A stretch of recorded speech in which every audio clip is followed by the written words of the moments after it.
इस देश के अंदर भगत सिंह, चंद्रशेखर आज़ाद और बिस्मिल खां तमाम लोग थे जिन्होंने शहादतें दी, तब जाकर देश की आज़ादी मिली है। आज देश को आप धर्म के नाम पर बांटने जा रहे हो, कहाँ लेके जाना चाहते हो? आज देश एक चिंगारी के ऊपर खड़ा है। देश को कहाँ ले गया? 9.5 साल के अंदर इतनी नफरत पैदा कर दी कि पड़ोसी से पड़ोसी नफरत करने लगा और मोहल्ले के लोग दूसरे मोहल्ले के लोगों से नफरत करने लगे। क्या ये देश इस तरह आगे बढ़ेगा? ऐसे देश को आगे लेके जाओगे? ऐसे आप जो है 5 ट्रिलियन इकोनॉमी बनाने जाओगे इस देश की? ये देश में अगर आप तरक्की चाहते हो, इस देश में डेवलपमेंट चाहते हो, तो लोगों को रोजगार की बात करो। ये सड़कों पे नंगा नाच नहीं होगा। धर्म का सत्कार होना चाहिए, लेकिन धर्म को मानना चाहिए, लेकिन धर्म का प्रदर्शन नहीं होना चाहिए। जिस तरह से भारतीय जनता पार्टी ने इस चीज़ को जो है बढ़ावा दिया है, ये लोगों में नफरत है। नफरत की बात करी आपने। अभी मेवात में जो शोभा यात्रा निकली तो पत्थरबाजी हुई, शोभा यात्राओं पे पत्थरबाजी हो रही है। देखिए, पत्थरबाजी शोभा यात्रा पे नहीं हुई है।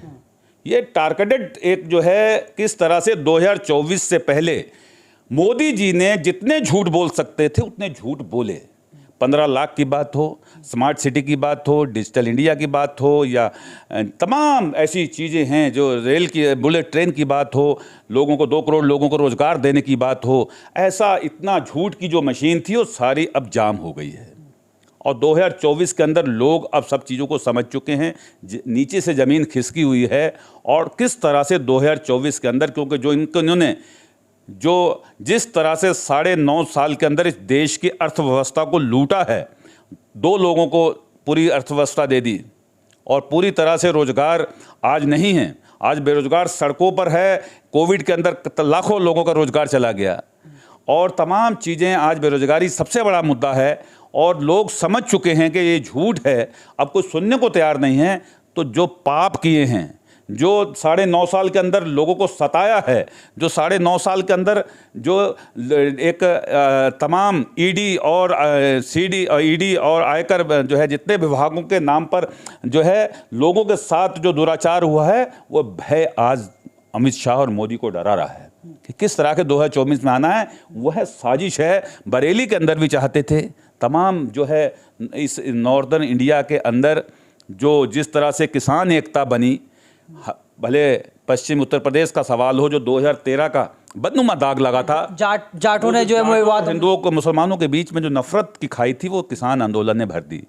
हरियाणा के अंदर भी लोगों में एकता, भाईचारा बना और उस भाईचारे को कैसे तोड़ा जाए, कैसे 2024 को फतेह किया जाए, उसकी पूरी एक बानगी थी। दिल्ली के इस चारों तरफ जो एनसीआर के इलाके के अंदर, वह पूरी एक साजिश का हिस्सा था। नू के अंदर लोगों ने, इस देश की आज़ादी के अंदर नू के लोगों ने, गोरों के खिलाफ जो लड़ने वाले लोग थे, जो अमन और भाईचारे के प्रतीक थे, जिन्होंने पहले कह दिया कि अगर ऐसी यात्रा निकलेगी, पूरी प्रशासन को पता था और उन्होंने चेतावनी दी। क्यों परमिशन दी? किस तरह बरेली के अंदर एक आईपीएस अधिकारी ने कहा कि मैं नहीं निकलने दूंगा, नई परंपरा पढ़ने दूंगा, और उसने दंगा होने से बचा लिया अपने वहाँ, लेकिन अपना ट्रांसफ़र को नहीं रोक सके, रातों रात ट्रांसफ़र कर दिया। बताइए क्या चीज़ें हैं? ये सारा एक प्रोपोगंडा है 2024 से पहले। इस सरकार के टाइम जो है किसान आंदोलन हुआ, महिलाओं ने आंदोलन किए, वहीं शाहीन बाग आंदोलन हुआ, तो इस सरकार के टाइम में आंदोलन बहुत हुए। अब आपका जो है, आपने किसान आंदोलन किया, तो अब जो है 24 में आप किस तरफ है, एनडीए की तरफ या इंडिया की तरफ? देखिए, हम जो है किसानों के मुद्दों को लेकर इस देश का संयुक्त किसान मोर्चा 13 महीने इस देश की सरहदों पर बैठा रहा और अंततः सरकार के भरोसे पर अपने आंदोलन को स्थगित कर कर वापस आए।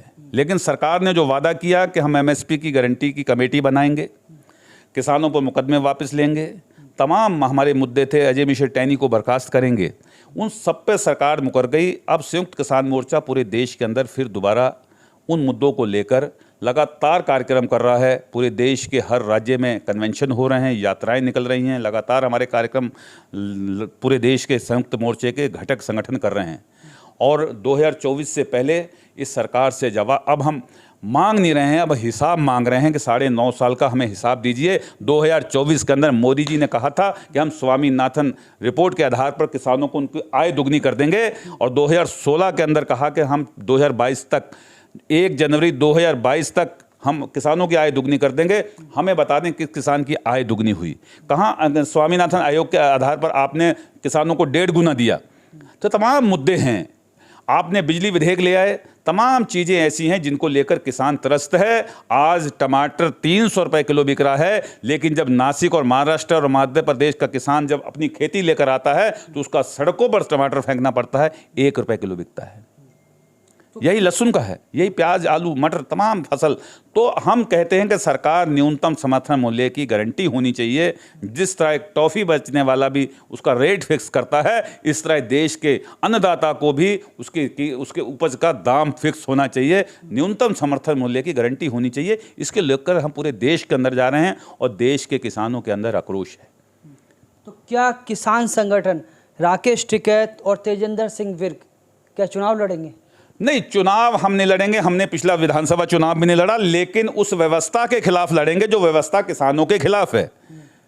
हमारी लड़ाई उस व्यवस्था से है और हमें तमाम, अगर दूसरे राजनीतिक दल भी इस तरह किसानों का शोषण कर देंगे तो उनके खिलाफ भी अगर लड़ना पड़ेगा, आवाज़ उठानी पड़ेगी, तो वहाँ भी खड़े होंगे। किसान हित सर्वोपरि है। लेकिन जिस तरह से भारतीय जनता पार्टी ने दमन और डंडे के बल पर, गोली के बल पर लोगों पर गाड़ियां चढ़ाकर किसानों की आवाज़ को कुचलना चाहा, यह पिछले इतिहास में नहीं हुआ।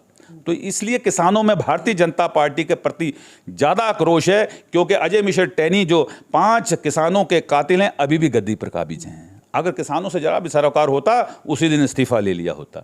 तो सवाल चुनाव लड़ने का नहीं है। सब चुनाव से ज़्यादा मुद्दा अहम इस देश का वो अन्नदाता है, जो एक उम्मीद की किरण से बैठा अंतिम छोर पर व्यक्ति कि जो हमारे संगठन के, हमारे जो नेता हैं, जो हमारे देश के इस किसानों की लड़ाई को लड़ रहे हैं, वो कब, अगर उनका भरोसा टूट गया तो चुनाव जीतना हमारे लिए छोटा है, उनका भरोसा बड़ा है। ये बात का विषय है कि संसद के अंदर कौन जाएगा कौन नहीं जाएगा, लेकिन हमारा कहना यह है कि इस देश की संसद में इस देश के किसानों को जाना चाहिए, क्योंकि नीति वहीं से तय, जहाँ से फैसले, जो पंचायत है, अगर उस पंचायत के अंदर चौधरी चरण सिंह ने कहा था कि किसान का एक हाथ बैल उसके हल की मुट्ठी पर और 2 आँख उसकी जो है इस देश की संसद पर होनी चाहिए, और इस देश की संसद का रास्ता खेत खलिहान से होकर जाता है। तो हम कहना चाहते हैं, जब इस देश का 55% किसान है, तो किसान प्रतिनिधित्व क्यों नहीं इस देश के अंदर होना चाहिए? किसानों की संसद में लोग भागीदारी क्यों नहीं होनी चाहिए? किसानों के राज्यसभा में भागीदारी क्यों नहीं होनी चाहिए? तो ये भागीदारी भी होनी चाहिए, क्योंकि वहाँ पर जब संसद के बाहर तो हम शोर मचाते हैं, लेकिन जब संसद के अंदर हमारी बात हो तो वहाँ भी हमारी पैरोकारी करने वाले होने चाहिए। इन मुद्दों पर भी किसान संगठन लगातार चर्चा और विचार कर रहे हैं। शुक्रिया सर समय देने के लिए। तो आपने तराई किसान संगठन के राष्ट्रीय अध्यक्ष तेजेंद्र सिंह विर्क साहब की बात सुनी। आप इनकी बात से कितना जो है सेटिस्फाई हैं? क्या लगता है आपको कि 2024 में मोदी जी फिर से प्रधानमंत्री बनना चाहिए या फिर राहुल गांधी को मौका देना चाहिए? आप अपनी कीमती राय ज़रूर